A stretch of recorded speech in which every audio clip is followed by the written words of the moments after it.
Hi, it's day 7. So it's a Sunday today. That's our hotel. Padung Misa. We'll do the glacier walk and the ice cave something.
Widest outlet of Vatnajökull itself, kind of towards the south, spreading out. So it's about 40 of those outlets on Vatnajökull itself, and every outlet has its own separate name.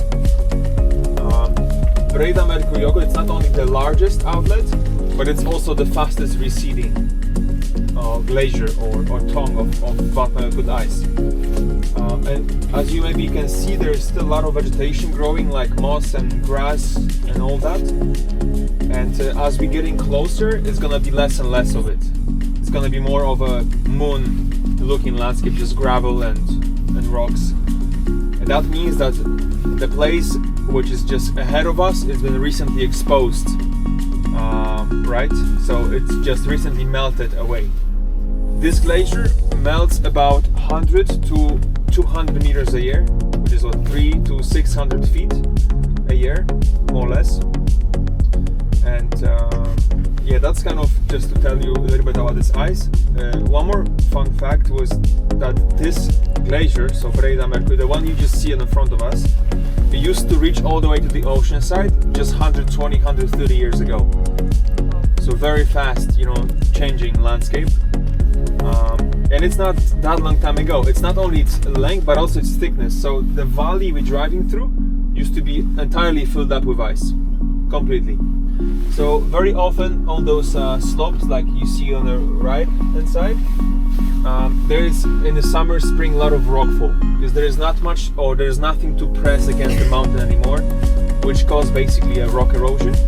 So wind, and loose rocks and the water freezing, deep freezing, just allows the big boulders rolling down. And the mountain you see on the left side from the tongue, you look at to the front, it's partially in the clouds. That's the highest mountain range of Iceland.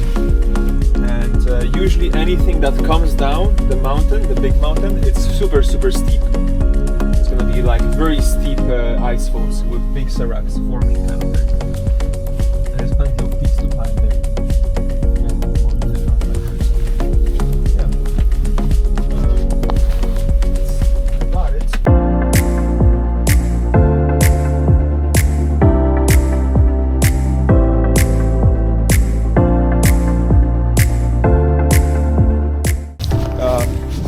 This kind of what's below the big mountain, there's a term for it, it's called dead ice. So the ice that doesn't really grow into, doesn't really expand anymore, it doesn't move at all, it's detached from the main ice, so it just melts away. Actually, the whole scree you see from like where the gully, when the canyon starts, almost all the way to the other part of the mountain. This is just a big block of ice.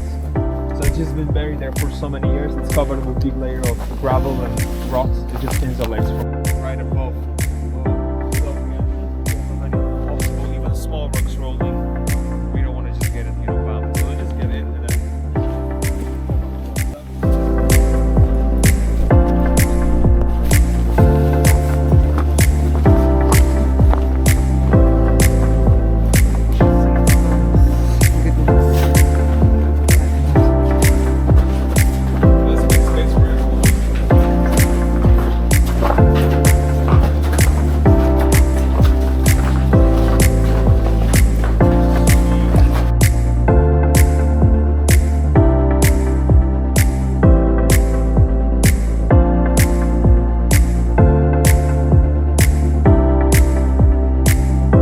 Surprisingly, siya din sa ano. I've moved my vlogs.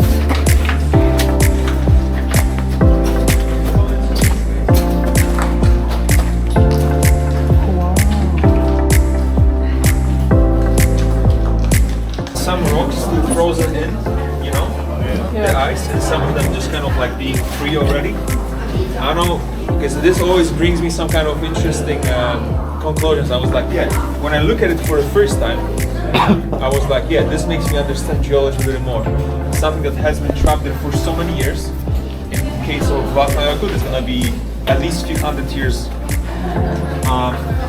It's been just kind of freed again.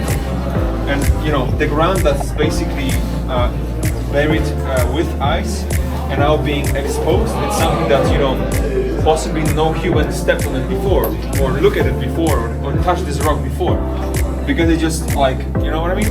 Yeah. It's just like back in life. So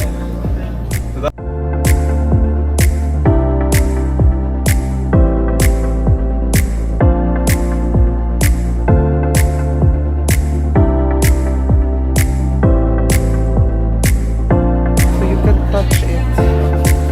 Touch it later. Very nice. So this cave.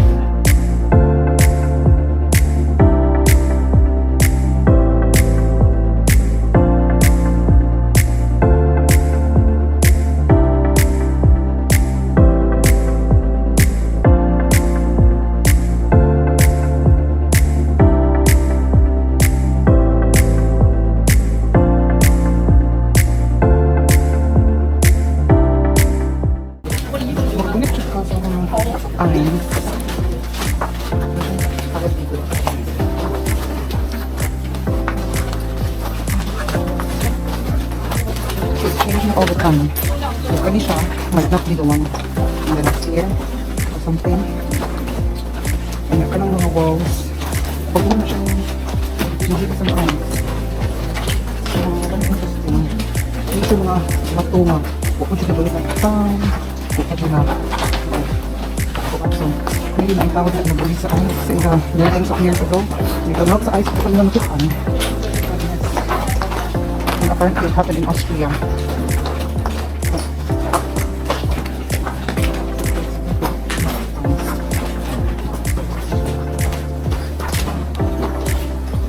Warm up this piece of ice, and it warms it up, cracks it, and allows the air to come in and fills up all the gaps. So it becomes unstable at some point. So this can give you an idea. In the summertime, it's not the best time to maybe go into the caves. It depends who does it and maybe how you do it, of course. There's no black and white in a way. But the consideration is that it just becomes unstable and there is more of a hazard to take into account.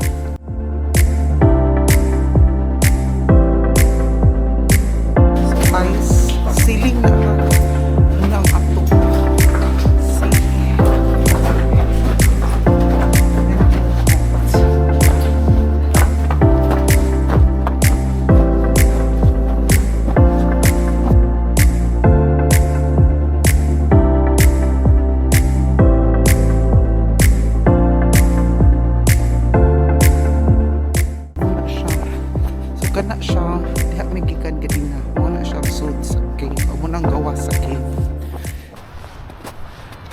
Dong sa Diamond Beach.